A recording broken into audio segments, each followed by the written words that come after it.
काफ़ी कुछ बताया। थोड़ा बहुत मैं इसमें ऐड करने की कोशिश करता हूँ।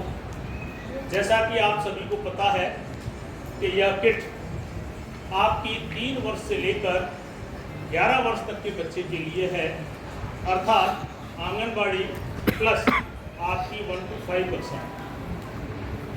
इन कक्षाओं में आप अपने अध्ययन के दौरान, आप अपने शिक्षण के दौरान बच्चों को एक्टिविटी के माध्यम से उन टॉपिक्स को कैसे जोड़ सकते हो, उस पर चिंतन मंथन करना चाहिए। पहली चीज़ तो इसमें जो एक्टिविटियाँ हैं उनकी कोई संख्या सीमित नहीं है। आपके मन में तरह तरह की एक्टिविटीज़ इसमें संभव हैं और हो सकती हैं।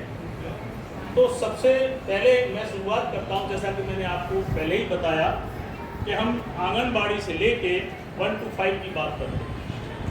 तो अगर मैं सबसे 0 से बात करूँ, बिल्कुल कक्षा मतलब आंगनबाड़ी का बच्चा जब आपके पास 3 वर्ष का होता है और आपके पास आएगा, देखिए कोलोकेटेड आंगनबाड़ी हमारे प्राथमिक विद्यालयों से जुड़ चुकी हैं NEP 2020 के अनुसार।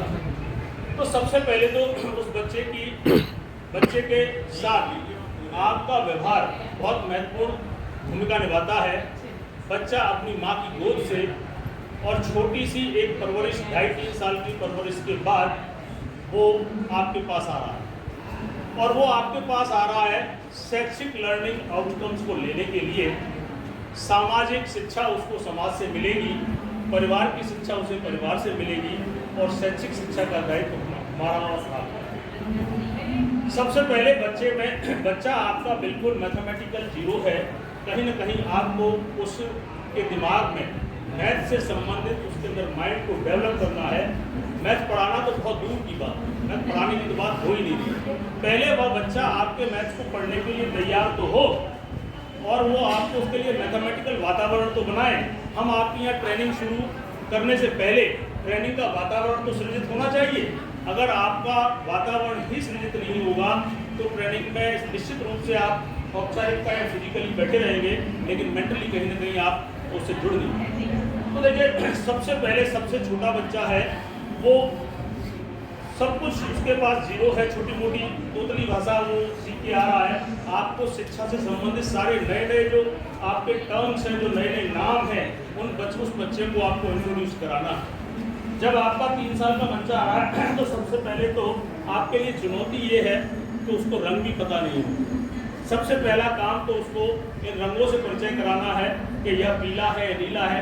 आप चाहें तो ये करके देख लेना, बच्चे को रंग का आभास नहीं होता है। वो नीले को पीला, पीले को लाल, और जो उसके दिमाग में आता है वो करता। तो पहले इन आकृतियों में रंगों से संबंधित डिफरेंस पहला पॉइंट होता है। उसके बाद जैसा कि हमें चार्ट दिए हुए हैं, दूर पास आगे पीछे छोटा बड़ा, आपको 102 चार्ट्स आपको मिले थे। वो चार्ट्स क्या थे? वो चार्ट्स बच्चे को मैथ्स डेवलप करने के लिए, उसके माइंड में मैथ समझने के लिए, उसके जो उसका मैथमेटिकल माइंड है उसको तैयार करने के लिए वो चार्ट्स आपको दिए गए थे। आपको बड़ी बड़ी संक्रियाएं कराने के लिए नहीं, बच्चे में दूर पास कम ज़्यादा, छोटा बड़ा, ऊंचा नीचा, इसकी जानकारी पहले क्लियर। अब बात आती है इसके शेप की, आकार की। इसमें तरह तरह के आपके शेप हैं। बच्चा बिल्कुल 0 है, वो नहीं जानता है कि ये षटकोण है, ये वृत्त है, ये आपका काइट टाइप का चतुर्भुज है। बच्चा नहीं जानता है ये स्क्वायर है, कुछ भी नहीं जानता। हमने रंगों को बताने के बाद उसको इस कोणों से संबंधित 1, 2, 3 और 4, कहीं ना कहीं वह बच्चा व्यवहारिक तौर पर 8 से 10 तक की गिनतियाँ लगभग बोलना जानता होगा। आप लगभग लिखना नहीं जानेगा। 3 साल का बच्चा लिखना नहीं जान पाएगा, लेकिन मैं समझता हूँ 7, 8, 10 तक की वो गिनतियाँ व्यवहार में कहीं बोल लेता है। हो सकता है वो बोल लेता हो, लेकिन वो उससे 1 और 2 का उसका सांकेतिक सिंबल है, उससे उसको जोड़ ना पाएगा। तो पहले उसको खेल खेल में उसको इन कोणों से संबंधित इन दोनों बच्चों में दिखाइए बेटा इसमें क्या अंतर है। तो वो अपनी भाषा में इसको गोल कहेगा और इसको चौकोर या जो भी कहता है, ठीक है ना। लेकिन देखिए, कोशिश करिए एज ए मैथ्स टीचर आप इसको शुरुआत से ही थोड़ा सा सही वर्ड से इसको इंट्रोड्यूस कराएं। पहली चीज़ तो ये बोला नहीं है, ज़्यादातर बच्चे से गोल बोलते हैं, तो गोल नहीं, आप शुरू से उसको वृत्त की आदत डालिए। आगे की वृत्त है, और अगर इस मोटाई को बोल लें तो सिलेंडर वो बात की चीज़ है। लेकिन यहाँ वैसे ये अगर मैं उसको फेस दिखाता हूँ, सिर्फ फेस दिखाता हूँ, केवल आगे का। तो ये 2D 2 मिमी आकृतियाँ जो आपने कल 2D 3D के चार्ट्स बनाए थे, अगर मैं पूरी इसकी आगे पीछे सारी बात करता हूँ तो ये 3D है और ये कहीं ना कहीं हमारे बेलन की आकृति की तरफ संकेत करती है। तो यहाँ पे आप इस आकृतियों में भिन्न आंगनबाड़ी को बहुत छोटे अभी स्टार्ट कर रहा हूँ। उसके बाद आपने लिया ये कोण, केवल कोण गिनाइए इसके कितने हैं कि 6, और इसमें 6 से ज़्यादा है भी नहीं। इसके बाद आप इसमें सारी आकृतियों को इंट्रोड्यूस कराने के बाद बच्चे को बताइए कि बेटा इनका रंग कैसा है, अलग अलग है या सेम है। तो बोलेगा ये कि सेम है, लेकिन इनमें अंतर क्या है। तो आकृति तो वो कहीं ना कहीं सिमिलर है, सिमेट्रिक है, सिमिलर वृत्ताकार है, कहीं ना कहीं वो सेम बोलेगा। अब बेटा इसमें अंतर क्या है, इसमें कुछ तो अंतर है, तो कहीं ना कहीं सीधा बोलेगा छोटा बड़ा। यानी आपने खेल खेल में उस बच्चे में छोटा और बड़े के जो उसकी सॉफ्ट मेमोरी है, जो उसका माइंड है, उसमें आपने छोटे बड़े का कॉन्सेप्ट कहीं ना कहीं उसके अंदर तैयार कर दिया। बच्चा पहचानना सीख जाएगा कि ये छोटा है और बड़ा है।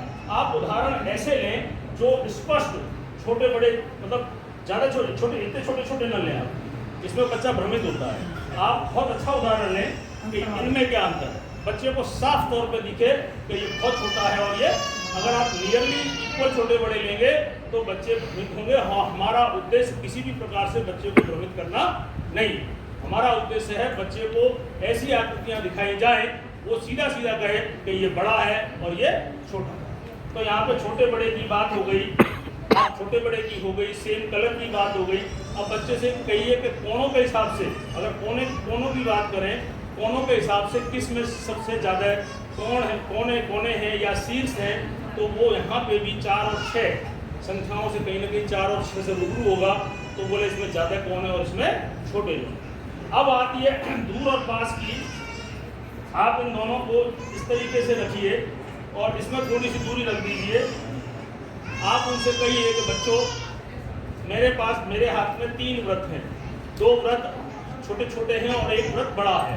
सबसे नज़दीक व्रत कौन कौन से हैं? तो निश्चित रूप से बच्चा कहेगा कि ये छोटे वाले व्रत जो हैं वो नज़दीक हैं और ये दूर है। हम क्या कर रहे हैं, जो आपको चार्ट दिए हुए हैं उन चार्टों के माध्यम से ही उस चार्ट को ही हम किट से जोड़ रहे हैं। चार्ट के अंदर चित्रों के माध्यम से, अरे है तो सब कुछ वही ना। हमें जो बच्चों को अभी तो बच्चे को मेंटली तैयार करना कि ये जो दूर पास ऊंचा नीचा, ये जो सारी चीज़ें हैं, जो गणित के जो कॉन्सेप्ट हैं, वो कहीं ना कहीं एक तरह से प्री लेवल में उनको तैयार करने, तभी वो बच्चा आगे मैथ्स के बारे में सोचे। अब है ऊपर नीचे,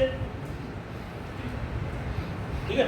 अब देखिए कई बार हम क्या करते हैं, गिनती लिखाते हैं 1 2 3 4 5 वर्टिकल रो में लिखाते हैं। और हम जब पैटर्न देते हैं तो हम शायद हॉरिजॉन्टल में देते हैं 1 2 3 4 5, बताओ आगे क्या है ना। तो बच्चा भी जब वो कंफ्यूज होता है आगे का क्या मतलब है। जब हम 1 2 3 4 5 लिख रहे हैं 5, तो 5 के बाद आगे हम कहते हैं आगे वाली संख्या कौन सी है, तो हम बोलते तो मुंह से आगे हैं, लेकिन 1 2 3 4 5 आगे वाली संख्या कौन सी है, लेकिन बच्चा कहाँ जा रहा है, नीचे। मुंह से कुछ बोल रहे हैं और कर कुछ और रहे हैं। हम आगे बोल रहे हैं और कहीं ना कहीं संख्या नीचे वाली संख्या को बोलने की कह रहे हैं। 6 से ऊपर जा रहा है तो हम बोलते हैं बेटा 6 से पीछे की संख्या कौन सी है, पीछे की। 6 से 6 पीछे की क्या होता है, 5। और जब हम संख्या से 1 2 3 4 5, फिर बच्चे कहते हैं 5 के आगे क्या है। अब आगे का मतलब इधर को कर दिया आपने, पहले आगे का मतलब। तो कोशिश करिए कि इसमें भी देखिए जो पीछे क्या चला आ रहा है उसे भूल जाओ। अगर पीछे कोई चीज़ गलत चली आ रही है तो इसका मतलब ये नहीं है कि हम आगे भी गलत चलाएं। हम गणित किट से नहीं पढ़े, इसका मतलब ये नहीं कि आने वाली पीढ़ी गणित किट से ना पढ़े। मैंने खुद ने गणित किट 9th में देखी थी, वो जब सेट स्क्वायर और वो लकड़ी वाले जो चांदे और वो सब आते थे। तो कहने का मेरा मतलब है,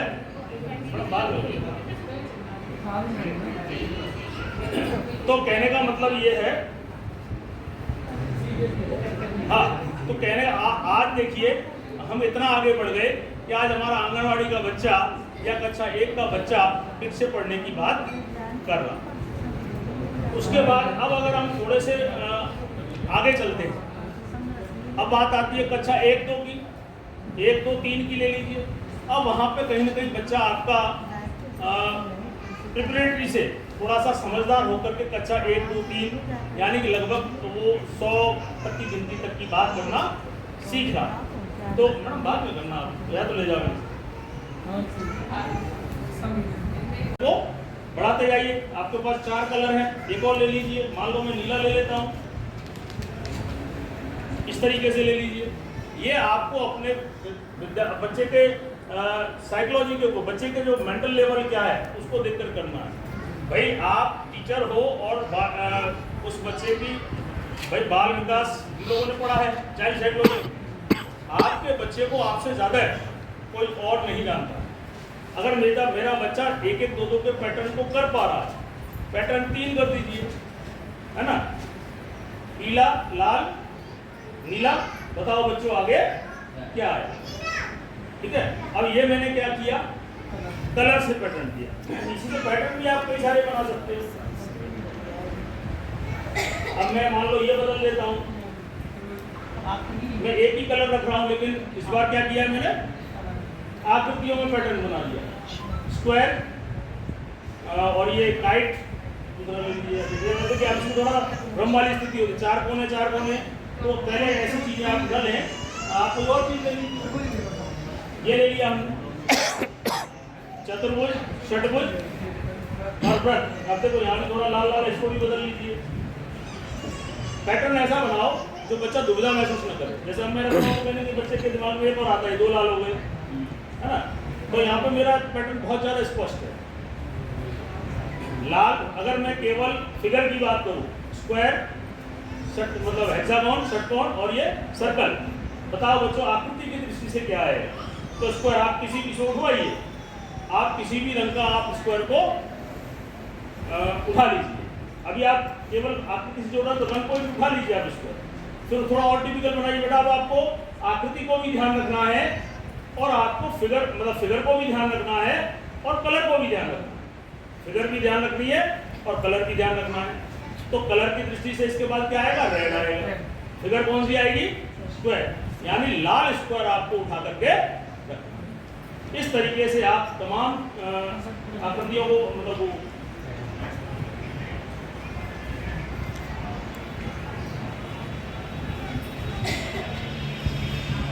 देखिए। अब यहाँ पे क्या कर रहा हूँ मैं, फिगर वही है, पैटर्न मैंने बदल दिया। आप तो समझ पा रहे हैं, लेकिन बच्चा इतनी जल्दी नहीं समझेगा। बच्चे को बताइए बेटा कि आकृति सब मुझे एक जैसी दिख रही है और कलर भी एक जैसा ही दिख रहा है ना। अब मैं कर क्या रहा हूँ, बड़ा, उससे छोटा, उससे छोटा। अगर इससे छोटा आप इसमें से ढूंढिए, है ना। फिर आप चाहो तो इसमें कलर बदल लीजिए, यहाँ पे आप येलो कर लीजिए, है ना। अब हम क्या कर रहे हैं, रंग के साथ छोटा बड़ा भी जोड़ रहे हैं और विद कलर, है ना। वो आपके ऊपर है कि आपका बच्चा किस लेवल तक पहुंच रहा है। इसके बाद आपकी थर्ड फोर्थ की बात कर रहे हैं, थर्ड की कर रहे हैं, फोर्थ की कर रहे हैं, सेकंड की कर रहे हैं। आप इनमें 2D 3D से भी इंट्रोड्यूस करा दीजिए कि अगर बच्चों तुम आगे आगे की सतह छू पा रहे हो तो ये आपका 2D है और 2D का हमेशा क्षेत्रफल निकलता है, एरिया। और अगर इसकी मोटाई को भी मैं जोड़ लूँ तो वो 3D हो जाती है, क्योंकि इसमें मोटाई जुड़ जाती है, एक विमा उसकी बढ़ जाती है। और 3D का हमेशा आयतन निकलता है, वॉल्यूम, एरिया भी निकलता है, सरफेस का निकलता है। लेकिन अगर पूरी फिगर अगर सरफेस की बात करें तो वो टोटल सरफेस एरिया होता है 3D का। लेकिन 3D के लिए एक वॉल्यूम शब्द जो है, आयतन, कब जुड़ता है, जब उसके अंदर एक मोटाई बढ़ जाती है। तो ये आपके बड़े बच्चों की बात हो गई। आप और बड़े बच्चे हैं, मान लो में कोण भी आ जाता है। हमने शुरुआत में कोने से इंट्रोड्यूस कराया। अब उसी को थोड़ा और आगे बढ़ा, कोण से इंट्रोड्यूस करा दीजिए, एंगल। तो शुरुआत आप कोई टिपिकल आकृति से न करें, शुरुआत कहाँ से करें, आप त्रिभुज से करें कि बेटा इसके अंदर कितने कोण हैं, त्रिभुज फिगर से कराएं, त्रिभुज के कोण से कराएं। और त्रिभुज का इसमें नियम भी है, त्रिभुज के तीनों कोणों का अंतः कोणों का योग 180 डिग्री होता है, उससे आप जोड़ते जोड़ते इस किट का मैक्सिमम यूज़ हर क्लास में आप करें। तो ये तो था पैटर्न का। अब देखिए अगला टॉपिक है मेरा मुद्रा। देखिए मुद्रा